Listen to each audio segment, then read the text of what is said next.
تو اللہ فرماتا ہے کہ میں اس سے محبت کرنے لگ جاتا ہوں، اور حتیٰ کہ میں اس کی زبان بن جاتا ہوں جس سے وہ بولتا ہے، میں اس کی وہ آنکھ بن جاتا ہوں جس سے وہ دیکھتا ہے، میں اس کے ہاتھ بن جاتا ہوں جس سے وہ پکڑتا ہے۔ تو اب اللہ فرماتا ہے کہ جب کوئی بندہ عبادت کرتا ہے، نوافل ادا کرتا ہے، نماز پڑھتا ہے، فرائض ادا کرتا ہے، اب اللہ اس کے قریب ہو جاتا ہے۔ اب جب اللہ قریب ہو جاتا ہے، قرآن پاک میں ہے فرمایا ان اولیاء الا المتقون، کہ اس کے ولی وہی ہیں جو متقی ہیں۔ اب دوسری آیت کریمہ میں اللہ ارشاد فرمایا اللہ ولی الذین آمنوا، پہلی آیت میں فرمایا کہ وہ اللہ کے ولی ہیں، اب دوسری آیت میں فرمایا ہے کہ اللہ ان کا ولی ہے۔ یعنی اب اس کا مفہوم یہ ہوگا کہ اب اللہ جسے چاہتا ہے نا وہ مقام ولایت عطا کر دیتا ہے۔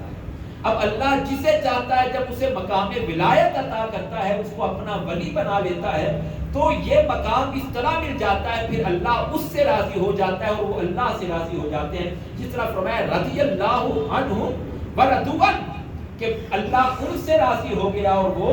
اللہ سے راضی ہو گئے۔ اور اس مقام سے آگے پھر مقام ولایت کا یہ ہوتا ہے کہ اللہ فرماتا ہے کہ یا ایتھا النفس المطمئنہ ارجعی الی ربک راضیۃ مرضیہ فادخلی فی عبادی وادخلی جنتی۔ اللہ فرماتا ہے یا ایتھا النفس المطمئنہ ارجعی الی ربک، اے نفس مطمئنہ اب ایسا کر اپنے رب کی طرف لوٹ آ،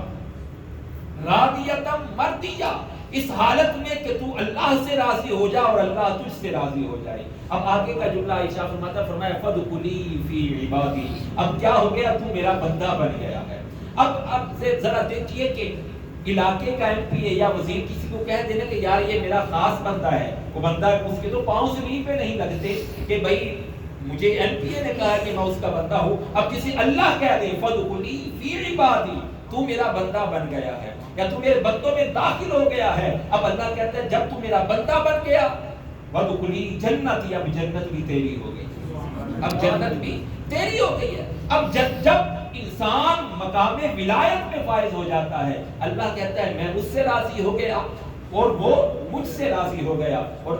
حضرات اسی وقت اب آپ ذرا تصور کیجئے، اب میں ذرا ایک مثال دینا چاہتا ہوں کہ جب کوئی بچہ چھوٹا ہوتا ہے اس کا ایک ولی ہوتا ہے، ولی کا مطلب ہوتا ہے وارث ہونا، وارث ہونا، ٹھیک ہے۔ مثال کے طور پر جب آپ نکاح کے لیے جاتے ہیں، مولوی صاحب نکاح پڑھانے لگتے ہیں تو پوچھتے ہیں نا جی دلہن کا وکیل کو ولی کون ہے، پوچھتے ہیں نا جی دلہن کا ولی کون ہے، مطلب اس کا وارث کون ہے۔ اب جو بندہ ہوتا ہے نا وہ اللہ تعالیٰ کو اپنا وارث بنا لیتا ہے۔ اب کیا ہوتا ہے، اس کا نظریہ اور خیال یہ ہوتا ہے کہ میرے ہر کام کا وارث اللہ تعالیٰ، اور وہ کیا کہہ رہے ہیں قرآن پاک میں وَأُفَوِّضُ أَمْرِي إِلَى اللَّهِ، کہ میں اپنا سارا معاملہ اللہ کے سپرد کر دیتا ہوں۔ جب بندہ اپنے سارے معاملات اللہ کے سپرد کر دیتا ہے پھر بندہ کسی جگہ پہ پریشان نہیں ہوتا۔ اب دیکھیے نا جب اپنا معاملہ سپرد کر دیا، اور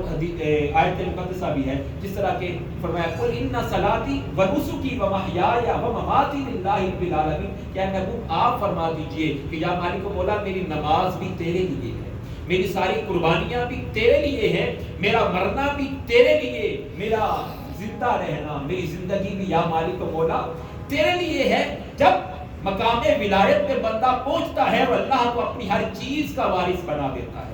اپنی ہر چیز اللہ کے حوالے کر دیتا ہے، تو پھر انسان اس مقام پہ پہنچ جاتا ہے، پھر اللہ تعالیٰ اس کے سارے کام کرنے لگ جاتا ہے۔ حضرت سیدنا صدیق اکبر رضی اللہ تعالیٰ عنہ سے لوگوں نے پوچھا حضور آپ خلیفہ ہیں، آپ نے مملکت کے لیے اتنے کام سنبھالنے ہوتے ہیں، آپ نے لشکر کو بھی دیکھنا ہوتا ہے، جہاد کے معاملات کو بھی دیکھنا ہوتا ہے، تو پھر جو آپ کے ذاتی کام ہیں وہ کیسے ہو جاتے ہیں؟ حضرت سیدنا صدیق اکبر رضی اللہ تعالیٰ نے بڑا پیارا جواب دیا، کہنے لگے کہ میں اللہ کے کاموں میں لگا رہتا ہوں،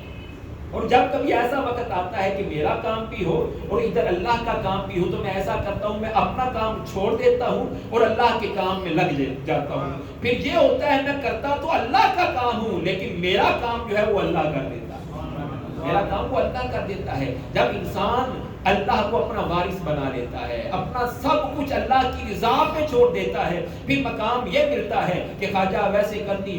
رحمت اللہ علیہ آپ بکریاں چرانے کے لیے لے گئے ہیں جنگل میں اور بکریاں چل رہی ہیں اور آپ دریا کے کنارے آپ نوافل ادا کر رہے ہیں کہ بھیڑیا ہے وہ آپ کی بکریوں کی حفاظت کر رہا. ایک شخص حضرت خواجہ ویس کرنی سے ملنے آتا ہے, دیکھتا ہے, حیران ہو جاتا ہے کہ بھیڑیا تو وہ ہے جو بکریوں کو کھا جاتا ہے, ادھر بھیڑیا بکریوں کی حفاظت پہ مامور ہے. تو وہ انتظار میں بیٹھ جاتا ہے. حضرت خواجہ ویس کرنی رحمۃ اللہ علیہ رضی اللہ تعالیٰ عنہ جب آپ نماز سے فارغ ہوتے ہیں تو وہ عرض کرتا حضور میں آپ سے ملنے کے لیے آیا تھا اور جس کام کے لیے آیا تھا وہ بعد میں بتاؤں گا, پہلے میرا سوال یہ ہے کہ یہ حیران کن منظر جو ہے کہ بکریاں چل رہی ہیں اور بھیڑیا ان کی حفاظت پہ مامور ہے, حالانکہ بھیڑیا تو بکریوں کا دشمن ہے, وہ تو کھاتا ہے, لیکن یہ معاملہ الٹ ہے. خواجہ ویسے کرنی فرمانے لگے بھئی بات یہ ہے کہ میں جب سے اللہ کے کام پہ لگ گیا ہوں اللہ میرے کاموں میں لگ گیا. میں اللہ کی عبادت کرتا ہوں اور اللہ میری بکریوں کی حفاظت کرنے میں مشغول ہو جاتا ہے. یعنی انسان جب مرتبہ ولایت پہ پہنچتا ہے, جب اپنا وارث اللہ کی ذات کو بنا لیتا ہے, جب اپنا ہر معاملہ اللہ کے سپرد کر دیتا ہے, تو پھر چاہے 1000 سال گزر جائیں دلوں پہ حکومت داتا گنج بخش علی حجویری رحمۃ اللہ علیہ کی ہو جاتی ہے. پھر چاہے سینکڑوں سال گزر جائیں دلوں پہ حکومت بابا فرید الدین گنج شکر رحمۃ اللہ علیہ کی ہو جاتی ہے. اسی طرح حضور حضرت غوث اعظم غوث ثقلین رضی اللہ تعالیٰ عنہ جب آپ خطبہ ارشاد فرمایا کرتے تھے, لاکھوں ہزاروں کا مجمع ہوتا تھا, تو جس طرح پہلا شخص قریب والا شخص آواز سنتا تھا نا, آخری والا بھی ویسے آواز سنتا تھا. اور عالم یہ ہوتا تھا کہ آپ بیٹھتے تھے لوگ بیٹھ جایا کرتے تھے, آپ کھڑے ہوتے تھے لوگ کھڑے ہو جایا کرتے تھے. تو ایک مرتبہ آپ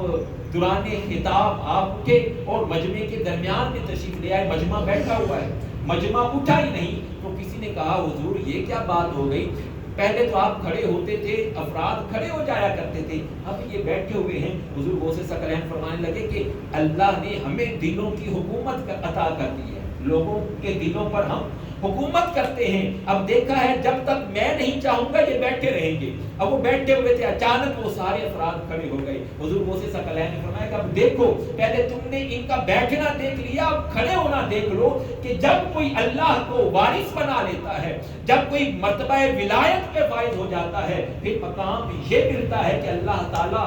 لوگوں کے دلوں کی حکومت ان کو عطا کر دیتا ہے. پھر صدیاں بیت جاتی ہیں, لوگ داتا داتا کے نعرے لگاتے ہیں, پھر صدیاں بیت جاتی ہیں, لوگ غوث اعظم کے نعرے لگاتے ہیں. حضرات علی وقار تصوف کا جو تیسرا حرف ہے واو, حضور غوث ثقلین نے کتاب سر الاسرار میں جو بیان فرمایا اس